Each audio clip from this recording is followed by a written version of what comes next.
Hello, welcome to the fourth session of AMA Parent Academy, Creating and Managing School Schedules at Home. So first, welcome. Thank you so much for registering for our event. We're so glad that you are able to view this recording. Typically in a live session, we would ask you to sign in, but as you are completing the recording, it is not necessary. So again, welcome to the fourth session. Okay, so let's begin again by reviewing about how to log into your personal Google account by going to the Google site, type in your Google email and your password, and logging into your personal Google account. Now let's begin again and review how we can get to the Google Classroom. So clicking on the waffle icon, moving to Google Classroom from the menu, and this is the icon you should be looking for. This is the one you should have selected. So now you are on your Google Classroom dashboard. You are going to enter into the AMA Parent Academy Classroom located here. You can double click on it and it should lead you right there. So today's session, we're going to be really focusing in on American Montessori Academy links, specifically our virtual learning website. And then we are also going to be focusing in on blended learners and virtual learners in focusing specifically on weekly schedules. Because this is what this session is about, is creating and managing those schedules. So first thing we're going to spend some time on is the virtual learning website. I'm going to show you how you can get there. There are shorter videos located on your AMA Parent Academy classroom for these things. But in our session, I'm going to go in a little bit more in depth. So we're going to switch over to our AmericanMontessori.net. This is our school home website. This has all the information about our school, about our programs for our families, and anybody that you know is interested in a career here at AMA, how you can contact anybody within our school, as well as enroll if you are a potential family. There's also links for our apparel store, which if you haven't checked this out, is a super new cool feature where you can order any type of gear with our AMA logo for your child to wear at school. And also very conveniently located right here at the very top is our COVID response plan. So everything that you need to know about our return to school for the safety of your children, and as well as the safety for your family and our staff. As you scroll down, there's lots of information here located on our home website, which is the important information and your quick links over here on the left. So as you scroll down, you're going to find the AMA Virtual Learning website. This is where we're going to be spending a lot of our time on. So I'm going to go ahead and click on that, and it's going to take us to the website where we're going to be learning a little bit more about. So this website is everything you need to know about our virtual learning experiences, especially those who are still blended. You still have a virtual learning experience of at least 3 days out of your week. And we are all fully remote right now, so we are all experiencing 100% virtual. So this website gives you, the parent, all the resources that you could possibly need all in one location. Other than our Google Classroom that is helping you learn about these things, if you are fluent, you are able to go into this website and get the information you need. So the first page just has everything that you need to get started. It's just a click of a button to get you where you need to go. You have our COVID info, which again is our plans in return to safety school plans, our grading policy, live session schedule, which will directly link you to our parent portal. So all your scheduling, all your resources will be located here. Information about student meals, family surveys. So the family surveys that we have on this page, if you would like, I'm going to take a quick moment here. If you wanted to just check in and let us know how you were doing. Also, there are specific things that if you are in need of technology, you can complete this survey to notify us. The checking in survey, just to tell us how you're doing, or if there's anything that we can give you any support on. Internet and mobile provider help sheet. So if you're having internet access, this would be a document that would be helpful for you. We have a lot of different series and different videos that we've been creating for you to help you along your journey here. So right now there are 2 Montessori at Home series videos, very helpful resources for you here. So I'm going to go back to the home page. Scroll back now. Enrollment is any information about enrolling your child as a student in the AMA, Blended or Virtual Learning Academy. Then we have each grade level. Middle school is our 7th and 8th grade. Specials, again, are our art, music, and gym. Special education, and our administrative team. So this is just for contact and communication, just to reiterate who your administrators are. Mrs. Arnott is our executive director, as well as the upper principal. Mrs. Kurt is the principal for the lower campus. Mr. Biga is the assistant principal at the upper campus. Mrs. Megan is your preschool director and kids time coordinator. Ms. Sauvé is your director of curriculum and instruction. And I am the director of Montessori instruction, as well as the 504 coordinator. So the next thing I want to take some time and look at is the parent portal. This is a very important part of this webpage just for you parents. This first button here is your parent portal access, in which we've talked about is that this is the location of where you can log in and view your students' grade book, so you can look at their grades. You can also upload any documentation. So if you have a doctor's note, you can upload it here. You can notify us of absences in this portal. You can update contact information and emergency contacts, everything to enroll your child and update any information in regards to their profile can be found here. Now, if you're unsure of your username and password, again, reach out to the office and they are more than happy to assist you with that. Located on this page is also the monthly calendar, the most current month. Then we have our Parent Academy information that is here. Right now we're in our kickoff week, but there will be other sessions throughout the year. And then you'll find the videos of each session here. A handy document that Mrs. Arnott has created for you for bookmarking and as well as different resources of how to do different apps and different programs. And then there are some family resources that are from our county educational support. So that's Wayne RESA, and they've created different learning videos for at home. And that pretty much sums up our parent portal page. Now we're really going to take a look into schedules. And schedules can be found by looking under more and finding your grade level. I'm going to find grade level 2, just for an example. So you'll see here as you click on your grade level site, you'll see your teacher. You're going to find your teacher's link below. On your teacher's site, you will see that there is their Google Classroom. If your teacher has a website, you'll see their most current virtual agenda for the week. This button means that if you click it, it will open up into a pop-out page, so you can look at it a little bit bigger. And so just to see that this is an example of a weekly schedule, which we will dig in a little deeper in our presentation about how to read them. But this is just an example of a weekly schedule that a teacher has posted for her families. So just to reiterate that schedules can be found in your student's Google Classroom. They can also be communicated to you in a weekly communication from your teacher.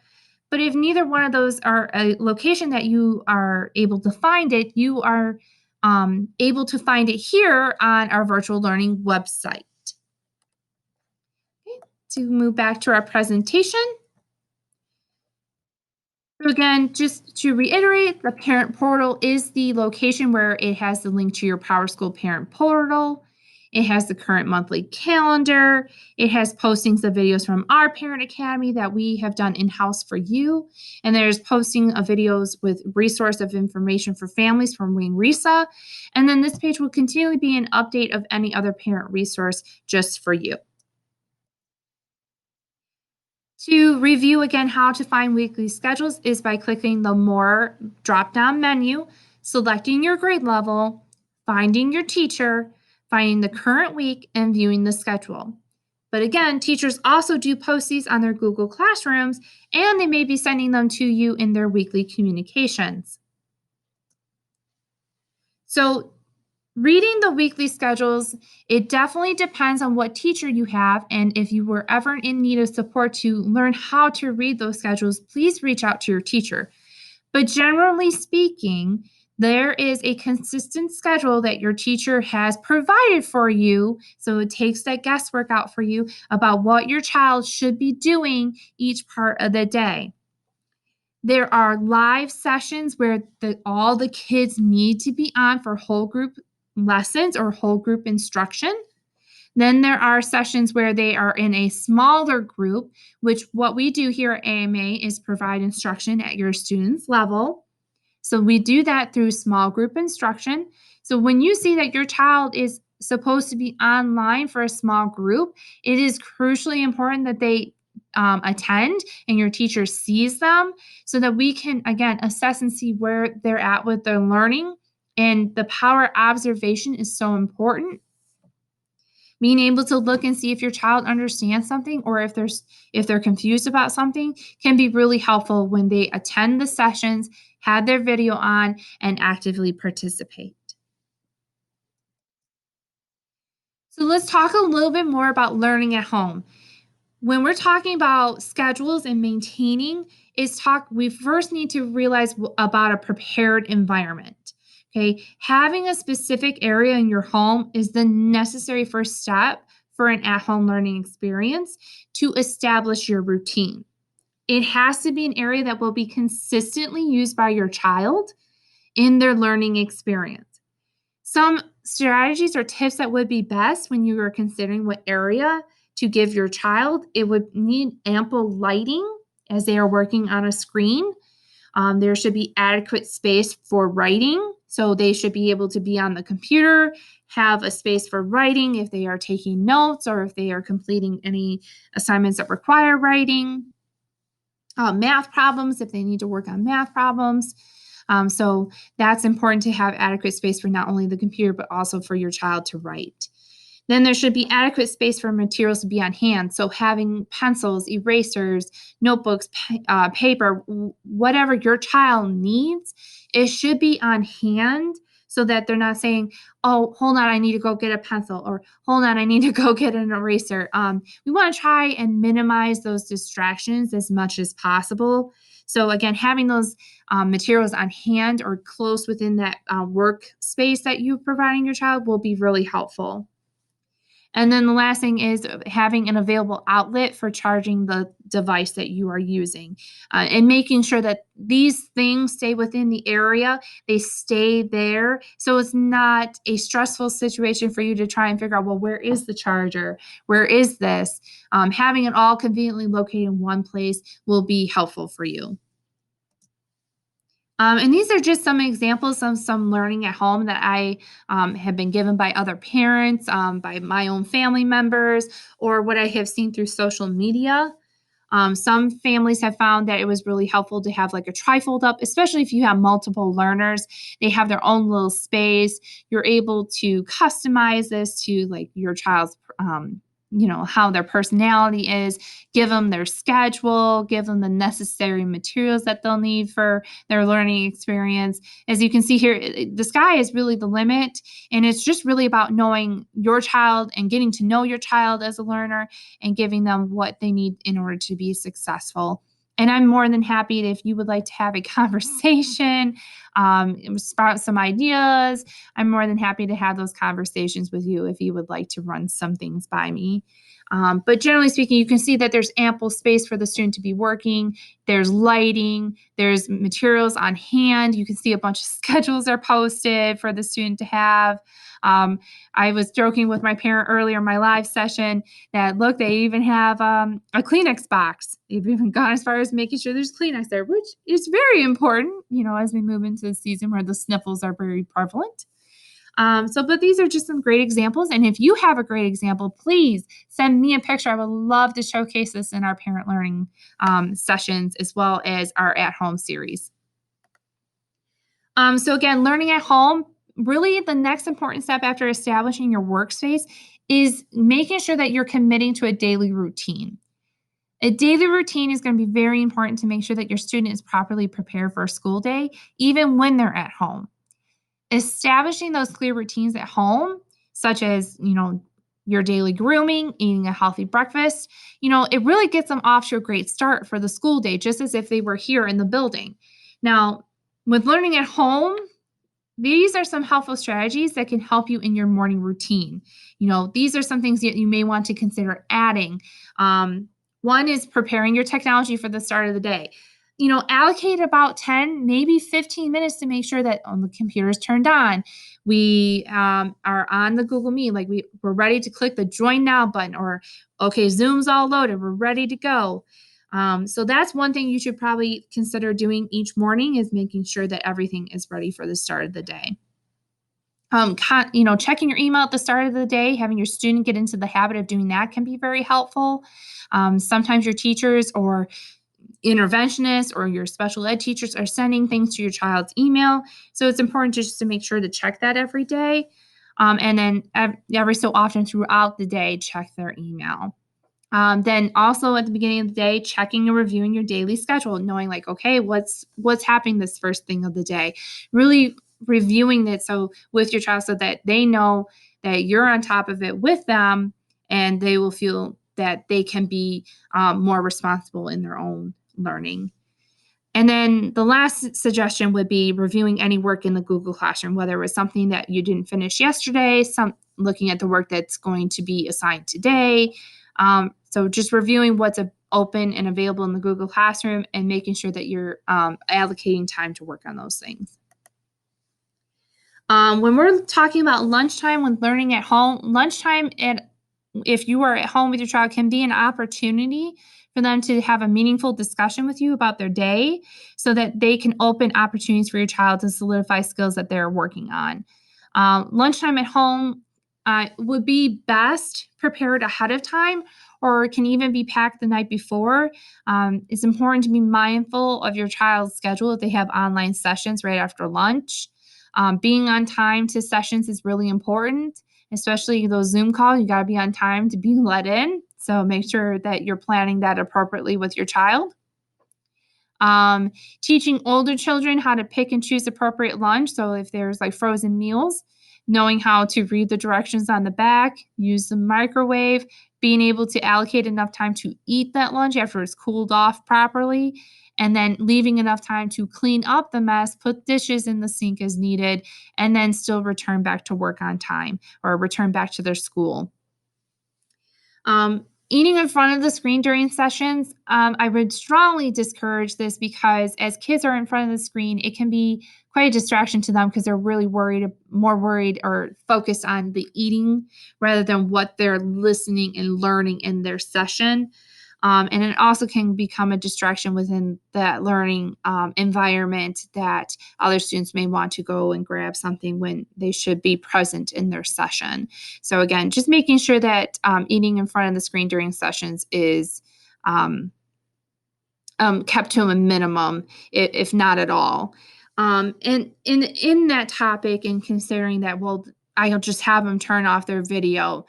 While that may be a smart solution, I would, again, discourage that, because, again, when the kids are in the session, they need to be actively participating, and that means having their video on. Again, I can't tell you how important it is, again, to be able to observe your child and see where I can gauge them at their learning, or where the teacher can gauge what they're taking in from their learning. So again, just eating in front of the screen, let's make that a no-go, okay? Snacks. Snacks are a very important tool. I know as a third and fourth grade teacher for many years, having snack time was very crucial and very important part of my day. With learning from home, snacking is just more open and available. So this brings up an important discussion to have with your child about the appropriate times for snacking, and even appropriate snacks. Someone who used to work with us, Miss Tiffany, was a secretary some years ago, friends with her on social media, and she was saying and showing pictures, which I don't have, I'm sorry, that she wanted her children to get back on their school stomachs. So what she did was put 2 baskets on the counter for them, saying these are your choices for your AM snacks, and these are your choices for your PM snacks, and left out specific drinks, like the appropriate drinks that she would like them to select. So like water bottles and things like that. So she kept those out, saying that these are the snacks that you can choose from, and that's that. So if that is something you would be interested in, that's a great idea. Just to again talk about snacks can ideally should be somewhere about midway through their morning before lunch, and again about maybe midway through the afternoon before the end of the day. So ideally, maybe one or two snacks for the day. So again, I just want to repeat, eating in front of the screen can cause a distraction in your child's learning experience because again, they become more focused on the eating rather than what they're participating in. Okay, so as you're winding down your day, a PM routine can also benefit your family at home. Winding down the day can help you prepare for the next day, and that's going to eliminate any stress during that following morning. So here are some definitely helpful strategies for your afternoon routine. Setting up your computer to be charged for the day, actually powering down your computer, not just holding down the power button, like literally going into the menu and hitting the shutdown option. Our tech people have told us, told me several different times that you should really do this with your computer so that it allows it to recuperate and it keeps your battery life very healthy. You want to again check in any unread emails from the day. You want to check and review any work from the Google Classroom. Maybe check any feedback that your student has received from their teacher. So if your child has unfinished work, if you're finding that during their day they are unable to complete the amount of work that they're doing, because the way that teachers have set up their work, it should be able to be completed within a school day. Now, if they're not completing this, it's going to become a meaningful discussion with your child so that we can identify the root of the problem.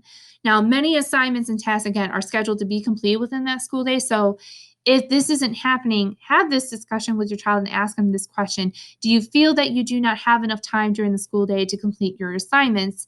And if they're responding that they don't have enough time, it may be time for you to communicate with your teacher to discuss your options. And maybe even in that discussion, you guys can come together as a family to find out what's going to work best for you, to make sure that your child is able to complete the assignments that they have in their day. So when your child is struggling, we really want to encourage skills of thinking constructively and creatively. And I know when I'm going to say this is because it's going to take some endurance on the parent, on your part, on that consistent in providing guidance. I know it can be quite a struggle to, watch your child struggle and become frustrated. So I'm hoping that these strategies that you can use these to help, facilitate that learning. And hopefully this will improve the situation, if not by a little. So here's some strategies that can help you encourage your child to problem solve on their own and you guide them through problem solving is suggesting let's reread the directions again. Sometimes we read the directions one time, but we got to go back and read it again to really understand it. Suggesting let's watch the video your teacher has posted here. So sometimes those pre-recorded sessions really go through and I, take it step by step or really show examples. So watching a video the teacher has posted it can be very helpful to your child. Let's rewatch the class recording. Now, when your child is participating in class or small group, sometimes the teacher will record the session and they'll post it to their Google Classroom. This is also a useful tool of going back and watching the class recording. So one, they'll rehear the instruction, and two, they'll be able to see the examples again. If your child is still showing that they're really frustrated, suggest let's take a break and let's look at this again with some fresh eyes. It's okay to take a break and come back to it. Even consider let's answer what we can and come back to the other ones later. Maybe if you're getting familiar with how your child is as a learner, you can circle the problems that you know that they can handle. Say, how about you do these and let's take a break? Or I'm going to give you 2-3 minutes, do what you can, and then we're going to take a break. But if your child is just clearly frustrated, put it away for the time. And then just, again, Stay in communication with your teacher about some of the difficulties that your child is having, because that will let us know as your teacher that maybe that your student needs additional teaching on this topic and they need additional practice before we can move on. So, while we understand that your student is at home and there's many different circumstances that are happening in our world today, so this may mean that your student will have to be where you are, whether this is at your workplace or they're accompanying you on day-to-day errands. These are some strategies that could be helpful. If they're having to come to you with your workplace, work together and committing to a routine and schedule that's going to be helpful for not only just your child, but for you working. Having a discussion about those expectations when they're working on schoolwork while you're working. What's the appropriate volume that they can do? Where is the appropriate space that they should be working? Where are the good places that they can go, places that they shouldn't be going? Clearly establishing those parameters is going to be helpful for not only your child, but, for you. And then clearly establishing a procedure with your child about what they should do when they need help, because you're at work, and as much as you want to drop what you're doing to help your child, you still have a job to do. So establishing a specific procedure about what your child can do if they need help. One thing for sure I know that we can tell you is, if your child is in a live session online, staying on at the end of the meet to ask teachers any questions is something that your child is able to do. If that is, they're still struggling with something, again, establishing that procedure about what they can do until you are able to help them.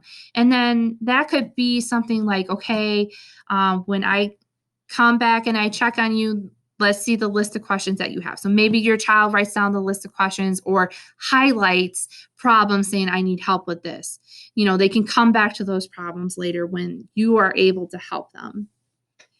If you are having your child accompany you on day-to-day errands, try to limit errands to specific times of the day if it can be helped. We completely understand that there may be things that cannot be helped. You are allowed some flexibility when it comes to remote learning, but generally a great strategy is to limit them to specific times of the day. And again, the biggest thing that I can say is the biggest thing that can help you is communicate with your teacher often and as needed. Keeping that open line of communication is going to be helpful for not only you, but your student and your teacher, to kind of make sure that everybody's aware of anything that might be going on that might prevent your child from completing any work that's expected, or what was holding them back from being online. So just keep the communication line open. Just the moral of the story is, like, ultimately your student is responsible to attend their live sessions, and they are responsible to complete their daily work online. While you have flexibility while working remotely, there are daily requirements that need to be met for virtual learning attendance. So while some of us may have the option to be able to take our children to work, there are some of us who do not have this option.